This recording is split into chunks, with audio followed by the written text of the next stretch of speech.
Hello students, welcome to e-learning of Learners Academy English School. We all are fighting here together with this COVID-19. But now it is the crucial time. We don't want it to cost your studies, especially when you are going to appear your HSC board exams.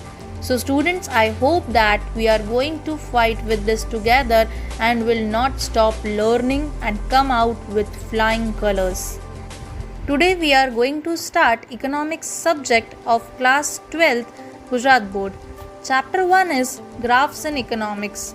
According to blueprint, section B में एक question पूछा जाता है 1 mark का, section C में 2 questions पूछे जाते हैं 2 marks each, total 4 marks. Section D में एक क्वेश्चन पूछा जाता है that is of 3 marks and section E में भी 5 मार्क्स का एक क्वेश्चन पूछा जाता है. So this chapter is very much important from your exam point of view. So stay tuned and understand it properly. Students, as you all know that economics is a wide concept. It consists of microeconomics and macroeconomics. You all have studied these both concepts in standard 11th. Students, economics analyzes the real events of the world. But the lay person is not interested in listening. अगर आपके parents अगर share market के बारे में discuss कर रहे हों तो you get least interested because आपको उसके बारे में नॉलेज नहीं होता. बट अगर वही चीज़ आपके सामने अगर किसी पिक्चर के फॉर्म में आ जाती है you take interest in it, right. आप बुक्स भी अगर रीड करते हो अगर उसमें कोई पिक्चर नहीं हो तो it is little boring for you. But अगर वो पिक्चर्स हो, डायग्राम्स हो, स्टैंडर्ड 11th में भी आपने इकोनॉमिक्स में देखा पिक्चर्स के फॉर्म में था, ग्राफ्स वगैरह के फॉर्म में था, तो आपके लिए वो अंडरस्टैंड करना इजी हो जाता था, राइट. बट ले पर्सन के लिए जो इकोनॉमिक डेटा है वो अंडरस्टैंड करना थोड़ा डिफ़िकल्ट हो जाता है. बट अगर वो ही पिक्चर के फॉर्म में आ जाए तो वो उनके लिए ईजी होता है. पिक्चर के फॉर्म में मीन्स डायग्राम या फिर ग्राफ के फॉर्म्स में. Now let us understand what is this diagram and what is this graph, right. हमारे लिए दोनों एक पिक्चर के फॉर्म में, राइट, ये दोनों पिक्चर के फॉर्म में ही होते हैं बट फिर भी इसमें थोड़ा बहुत डिफरेंस होता है. Late us understand it. What is diagram? Diagram is the representation of the observable data. जो भी पर्सन जिसने रिसर्च किया है उसने डेटा में जो भी ऑब्जर्व किया है, जो भी उसने फाइंडिंग की है, उसके जो भी ऑब्जर्वेशंस हैं उसको वो पिक्चर के फॉर्म में रिप्रेजेंट करता है. जब उसको वो पिक्चर के फॉर्म में रिप्रेजेंट करता है तो वो स्केल्स और मेजरमेंट को ध्यान में रखते हुए करता है कि उसका साइज कैसा होना चाहिए, उसका शेप कैसा होना चाहिए, और वो एक डायग्राम को ड्रॉ करता है. उसके लिए knowledge of statistics is not required. A diagram is drawn for data which are presented in discrete frequency distribution. Now what is this discrete frequency distribution? जब frequency आपने statistics में पढ़ा ही होगा, जब frequency के बीच में जो gap होता है वो equal नहीं होता है. सपोज 1, 2, 7, 6, 8 इस तरीके के जो numbers होते हैं frequency के वो discrete कहलाते हैं. तो जब हम डायग्राम बनाते हैं तो उसकी जो फ्रीक्वेंसी है वो कैसी होती है? डिस्क्रीट होती है. आई रिपीट, इसमें स्टैटिस्टिकल नॉलेज की ज़रूरत नहीं होती है. इसकी जो फ्रीक्वेंसी होती है वो डिस्क्रीट होती है.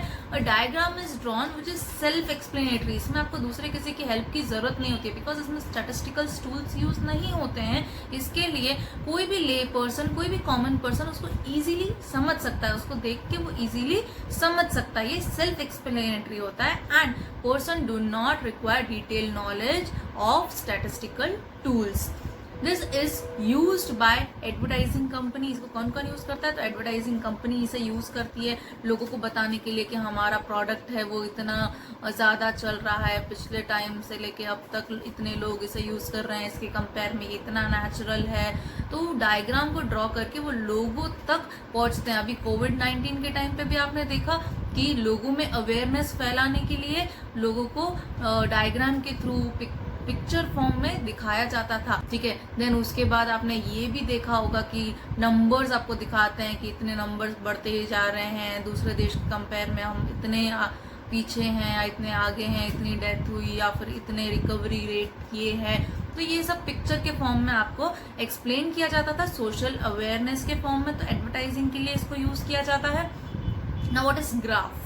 A graph is also representation of observable data. जैसे ही ग्राफ भी पिक्चर फॉर्म में एक्सप्लेन करते हैं और डायग्राम को भी पिक्चर फॉर्म में एक्सप्लेन करते हैं। तो दोनों ही जो रिसर्चर्स होते हैं, जो डेटा कलेक्ट करते हैं, उसको क्या करते हैं हम लोग, उस डेटा, उस वेरिएबल्स को स्टडी करते हैं और फिर ये डायग्राम और ग्राफ बनते हैं। तो ये ग्राफ क्या है, ये भी सेम एक पिक्चर फॉर्म है लोगों तक अपनी बात पहुंचाने का, ठीक है, ताकि लोग ले पर्सन अंडरस्टैंड कर सकें इसके बारे में। और ये जो होता है इसमें मेजर डिफरेंस है कि ये सेल्फ एक्सप्लेनेटरी नहीं होता। ग्राफ में स्टैटिस्टिकल नॉलेज की ज़रूरत होती है, डायग्राम में हमने देखा उसमें स्टैटिस्टिकल नॉलेज की ज़रूरत नहीं होती, बट ग्राफ में स्टैटिस्टिकल नॉलेज की ज़रूरत होती है। डायग्राम सेल्फ एक्सप्लेनेटरी होता है, ग्राफ सेल्फ एक्सप्लेनेटरी नहीं होता बिकॉज इसमें स्टैटिस्टिकल नॉलेज की ज़रूरत होती है। A graph is also drawn for other type of complex statistical problem। कोई भी statistical problem हो उसको solve करने के लिए भी ग्राफ को present किया जाता है। A graph cannot be drawn without taking appropriate measurement। जैसे proper measurement और scale की जरूरत होती है तभी ग्राफ appropriate बनता है, वरना वो reliable नहीं होता। A graph is generally used by researchers and educationalists। ज़्यादातर इसको कौन यूज करता है, तो जो रिसर्चर्स होते हैं, जो रिसर्च करते हैं अबाउट जैसे कि कौन सी कंपनी ज़्यादा अच्छी चल रही है, तो क्यों अच्छी चल रही है, कस्टमर सेटिस्फैक्शन है तो कस्टमर सेटिस्फैक्शन किस कंपनी में ज़्यादा है, और अगर है तो क्यों ज़्यादा है, लोग क्या प्रेफर कर रहे हैं, तो इसके लिए एजुकेशनलिस्ट और रिसर्चर्स इसका यूज़ करते हैं। पिक्चर में आप देख सकते हैं कि डिस्क्रीट और कंटिन्यूस फ्रीक्वेंसी के बारे में जो मैंने आपको आगे बताया उसके बारे में समझाया हुआ है। टेबल नंबर 1.1 वो डिस्क्रीट फ्रीक्वेंसी बता रहा है। आप देख सकते हैं कि अगर प्राइस 1 रुपीज है तो डिमांड कितनी है, 100 यूनिट्स। अगर प्राइस 2 रुपीज है तो डिमांड रिड्यूस हो जाती है 80 यूनिट्स। अगर प्राइस इंक्रीज होती है 5 रुपीज तो जो डिमांड है वो और रिड्यूस हो रही है, दैट इज 70 यूनिट्स। अगर प्राइस और इंक्रीज होती है 7 रुपीज तो डिमांड और रिड्यूस हो जाती है, दैट इज 20 यूनिट्स। अगर प्राइस और इंक्रीज हो रही है दैट इज 100 रुपीज तो डिमांड और रिड्यूस हो रही है, दैट इज 10 यूनिट्स। तो आप यहाँ देख सकते हैं कि फ्रीक्वेंसी दैट इज 1, 2, 5, 7, 10 वो डिस्क्रीट है। इसके बीच में जो क्लास है वो इक्वल नहीं है, 1 के बाद 2 है तो 3, 4, 5 ऐसा नहीं है, वो डिस्क्रीट है, मीन्स उसमें जो क्लास में है वो डिफरेंसेस हैं। वेयर एज सेकेंड देखो कंटिन्यूस फ्रीक्वेंसी डिस्ट्रीब्यूशन, इसमें जो क्लासेस हैं 10,000 to 20,000, 20,000 to 30,000, 30,000 to 40,000, और आप देख सकते हैं 1.3 में 10 to 19, 20 to 29, 30 to 39। तो ये क्या है, ये कंटिन्यूस फ्रीक्वेंसी एक क्लास है। तो आपने देखा दोनों के बीच में डिफरेंस क्या है। अब हम समझ लेते हैं what are the importance of diagrams and graphs in economics की क्यों इतने इंपॉर्टेंट हम इतनी देर से हम समझ रहे हैं डायग्राम और ग्राफ, इकोनॉमिक्स में इसको इतनी इंपॉर्टेंस क्यों दी जाती है। तो first point, the study related with subject economics becomes easy by way of diagram and less confusing by the way of graphs. अगर जो स्टडी है, इकोनॉमिक्स एक सब्जेक्ट है, उसमें डायग्राम और ग्राफ क्या करते हैं, बहुत ज़्यादा हमारे सब्जेक्ट को इजी कर देते हैं। क्योंकि ले पर्सन हम इतनी मेहनत करें, हम लोग डेटा कलेक्ट करें, लोगों तक उसको पहुंचाने की कोशिश करें, लेकिन लोग उसमें इंटरेस्ट ही नहीं ले तो हमारी मेहनत बेकार हो जाती है। इसके लिए इस वाइड कॉन्सेप्ट को लोगों तक पहुंचाने के लिए हम इतनी मेहनत कर रहे हैं, लोगों में अवेयरनेस फैलाने के लिए। तो हम लोग इतनी मेहनत क्यों कर रहे हैं, हम इतनी मेहनत इसीलिए कर रहे हैं ताकि लोग उसे समझें। तो लोग अगर उसे समझेंगे नहीं, कंफ्यूज हो जाएंगे, ठीक है, तो इसके लिए इसको पिक्चर फॉर्म में कन्वर्ट करना बहुत ही ज़रूरी होता है। तो इकोनॉमिक्स एक वाइड सब्जेक्ट है, इसके लिए इसको लोगों तक पहुंचाने के लिए पिक्चर फॉर्म में कन्वर्ट करते हैं, that is diagrams and graph. इसके लिए डायग्राम्स और ग्राफ जरूरी है। Second point, trend of various economic parameters over various years can be observed through a single diagram और ग्राफ। एक ग्राफ में आप ट्रेंड्स देख सकते हैं। ट्रेंड्स मतलब एक स्पैन ऑफ पीरियड, मतलब जैसे कि 5 साल का गैप, 10 साल का, 15, 20, 25, 50, इस टाइम पीरियड के गैप को आप एक ही ग्राफ के अंदर इजीली अंडरस्टैंड कर सकते हैं कि अगर 2018 में कंपनी का प्रॉफिट इतना है तो 2019 में इतना है, तो दोनों के बीच में आप कंपेयर कर सकते हो। तो आप 1 साल का टाइम पीरियड, आप 10 साल का टाइम पीरियड एक ही ग्राफ के अंदर इजीली कंपेयर कर सकते हो कि दोनों में से कौन सा बेटर है कंपनी के लिए, तो इसमें क्या चेंजेस किए थे हम अंडरस्टैंड कर सकते हैं। तो इसके लिए डायग्राम्स एंड ग्राफ्स बहुत ज़्यादा इंपॉर्टेंट होते हैं। Third, changes made in various sector of the economy can be understood, कि हम लोग देख सकते हैं ना कि एग्रीकल्चर सेक्टर ने ज्यादा कमाया है या इंडस्ट्रियल सेक्टर ने ज्यादा अर्न किया है, कौन से सेक्टर ज्यादा बेनिफिशियल है, तो उसके अंदर जो चेंजेस किए थे वो हमारे लिए अच्छे थे कि नहीं, क्या चेंजेस किए गए थे, तो वो सब हम इजीली अंडरस्टैंड कर सकते हैं, and that is through diagrams and graphs. Fourth point, a comparison can be easily drawn for the distribution of some economic parameters between groups, regions, sectors as well as time period. हम लोग अलग अलग group के बीच में भी compare कर सकते हैं, कंपैरिजन बहुत ज़्यादा इजी हो जाता है। अलग अलग ग्रुप हम देख सकते हैं, जैसे कि कौन सा जेंडर के बेसिस पे जेंडर का एक ग्रुप हो सकता है, एज का कौन सा एज ग्रुप ज़्यादा मैच्योर है, हम वो कंपेयर कर सकते हैं। देन उसके बाद हम लोग रीजन्स के बीच में, अलग अलग डिस्ट्रिक्ट के बीच में, आप जैसे सूरत और बड़ा के बीच में कंपेयर कर सकते हो कि कौन से डिस्ट्रिक्ट में आपकी कंपनी ज़्यादा अच्छी चल रही है, कौन से लोग इसको ज़्यादा प्रिफर कर रहे हैं, तो आप इसमें भी कंपेयर कर सकते हो। देन उसके बाद आप अलग अलग सेक्टर में, जैसे अगर इंडस्ट्रियल सेक्टर ले ले तो बैंकिंग सेक्टर और fast moving consumable goods sector, दोनों में से कौन सा ज़्यादा अच्छा चल रहा है क्या, तो आप उसमें कंपेयर कर सकते हो। As well as time period के बेसिस पे भी आप कंपेरिजन कर सकते हो। Next, the time and effort of the presenter in explaining and of the reader in understanding these aspect is saved. अगर हम लोग पिक्चर या डायग्राम के फॉर्म में प्रेजेंट करते हैं तो बनाने वाले की मेहनत भी सफल हो जाती है। क्यों? क्योंकि सामने वाले को समझाना भी आसान हो जाता है, समझाना भी आसान हो जाता है और समझना भी आसान हो जाता है। इसके लिए जो डायग्राम्स और ग्राफ्स है बहुत ज़्यादा इम्पॉर्टेंट है।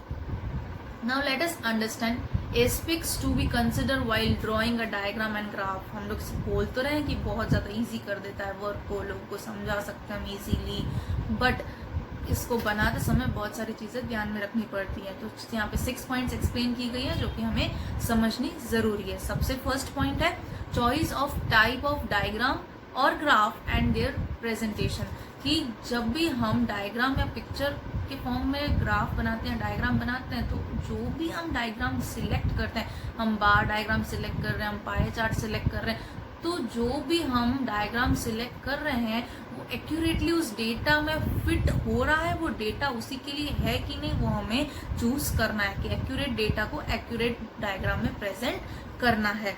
तो राइट टाइप ऑफ डायग्राम और graph must be chosen to make a picture more effective. अगर हमने गलत डेटा गलत डायग्राम के फॉर्म में प्रेजेंट कर दिया तो वो उतना ही फेल हो जाएगा, उतना ही डिफिकल्ट हो जाएगा लोगों को समझाने में। Second, clarity. आपने कितना भी अच्छा डेटा प्रेजेंट किया लेकिन वो क्लियर नहीं है तो लोगों तक समझ में नहीं आएगा, लोगों तक पहुंचेगा नहीं। अगर आपने पाई चार्ट लिया है तो आप उसको अलग कलर, अलग शेप को, जैसे अलग अलग शेप्स जो हैं जो डिवाइड हुए हैं, तो आप उसको अलग अलग कलर के फॉर्म में प्रेजेंट कीजिए कि ये अलग अलग डिस्ट्रिक्ट आपने बनाए हैं, जैसे चूज की थी, तो उसमें आपको सूरत है, बड़ौदा है, राजकोट है, अहमदाबाद है, तो आप उसको अलग अलग फॉर्म में प्रेजेंट कर रहे हो, अलग अलग कलर्स में प्रेजेंट कर रहे हो। जैसे कि अहमदाबाद को ग्रीन कलर दे दिया, सूरत को रेड कलर दे दिया, बड़ौदा को ब्लू कलर दे दिया, तो ऐसे अलग अलग कलर आपने दिए हैं तो लोगों के लिए समझना उसको ईजी हो जाएगा कि ये कौन सा पार्ट है, ये अहमदाबाद का इतना परसेंटेज है, बड़ौदा का इतना परसेंटेज है, तो वो लोगों के लिए समझना उतना ही ईजी हो जाएगा। तो उसको अलग अलग शेप्स में, अलग अलग कलर्स में के थ्रू रिप्रेजेंट किया हो, नीट एंड क्लियर हो, तो लोग उतना ही ईजीली उसे ग्रास्प कर सकते हैं। थर्ड, स्केल्स एंड मेजरमेंट, जैसे कि स्टैटिस्टिकल टूल्स की बहुत इंपॉर्टेंस है यहाँ पे, तो हमें प्रॉपर स्केलिंग ली होगी तो हमारा डायग्राम और ग्राफ एक्यूरेट बनेगा, उतना ही वो रिलायबल होगा। अगर स्केलिंग हमने गलत ले ली तो वो उतना ही रिलायबल हो जाएगा। Next is representation of axes. अब यहाँ पे एक्सेस की बहुत ज़्यादा इंपॉर्टेंट है। अगर आप ग्राफ बना रहे हो तो आपके दो एक्सेस हैं, एक्स एक्सेस और वाई एक्सेस। इस पे क्या डेटा प्रेजेंट करना है, एक्स एक्सिस पे क्या होना चाहिए और वाई एक्सिस पे क्या होना चाहिए। तो आपके जो डिपेंडेंट वेरिएबल है वो एक्स एक्सिस पे होने चाहिए और आपके इंडिपेंडेंट वेरिएबल है वो वाई एक्सिस पे होने चाहिए, ताकि जो आपका ग्राफ रिप्रेजेंटेशन है वो एप्रोप्रिएट हो। तो इसके लिए आपको ये सारी चीजें इसमें ध्यान देनी है। Then data table and source of data. तो आप अगर आपने कहीं से डेटा लिया है तो लोग आप पे क्यों विश्वास करें कि आप सच बोल रहे हो। तो आपको जहां से आपने वो डेटा कलेक्ट किया है, अगर आपने प्राइमरी डेटा है कि खुद जाके लोगों से क्वेश्चनर के फॉर्म में कलेक्ट किया है, तो आपको वो भी मेंशन करना है कि आपने वो क्वेश्चनर में कैसे डिजाइन किया था आपने, देन वो क्वेश्चनर आपने कहाँ कहाँ डिस्ट्रीब्यूट किया था, उसके वॉलेंटरी लोगों ने उसको फाइल किया था। तो ये सारी चीजें आपको सोर्स मेंशन करना है कि अगर आपने किसी बुक में से वो चीज उठाई है, उसको स्टडी किया, फर्दर आपने उसके आगे उसके रिसर्च किया है, तो वो कौन सी बुक थी जिसमें से आपने वो सोर्स उठाया जो आपको लगा कि आपको इसके ऊपर रिसर्च करना चाहिए, या आपने उसके फर्दर रिसर्च के बारे में सोचा। तो उसकी रिलायबिलिटी, उसकी ऑथेंटिकेशन को बढ़ाने के लिए it is very much necessary कि आप उसे प्रेजेंट करें कि यहाँ आपने ये जो डेटा है वो यहाँ से लिया है। अगर आपने किसी न्यूज़पेपर से लिया है, किसी जर्नल से लिया है, किसी मैगजीन से लिया है, किसी आर्टिकल से लिया है, तो उसे आपको वहां पे मेंशन करना है कि कौन सी सीरीज में से आपने उसको उठाया है, कौन सी जर्नल की कौन सी सीरीज में से, कौन से इशू में से आपने उसको उठाया है और उसके ऊपर आपने स्टडी किया है। तो ये आपकी स्टडी को, आपके रिसर्च को रिलायबल बनाता है, ऑथेंटिकेशन देता है, ताकि लोग आप पे विश्वास कर सके कि आपका रिसर्च बेटर है और उनके समझने लायक है। Next is method of calculating the data. अब डेटा तो आपने कलेक्ट कर लिया प्राइमरी या सेकेंडरी मेथड को यूज करके, लेकिन उस डेटा पे आपको स्टैटिस्टिकल टूल्स अप्लाई करने होते हैं, आपको कोई फॉर्मूला अप्लाई करना होता है, जैसे Z test, T test, chi square, ANOVA. आप स्टैटिस्टिक्स में इसके बारे में डिटेल में पढ़ेंगे। तो आपको ये मेथड यहाँ पे अप्लाई करने होते हैं, जो आपको रिजल्ट देता है कि कौन सी आपने जो रिसर्च किया है, जैसे कि आप किसी भी कंपनी के ऊपर रिसर्च कर रहे हैं, आपने सेकेंड डेटा लिया है, दो कंपनीज को कंपेयर कर रहे हो, जैसे पेट्रोकेमिकल कंपनी है तो आप उसके ऊपर रिसर्च कर रहे हो, उसको कंपेयर कर रहे हो, उसके प्रॉफिट मार्जिन को कंपेयर कर रहे हो।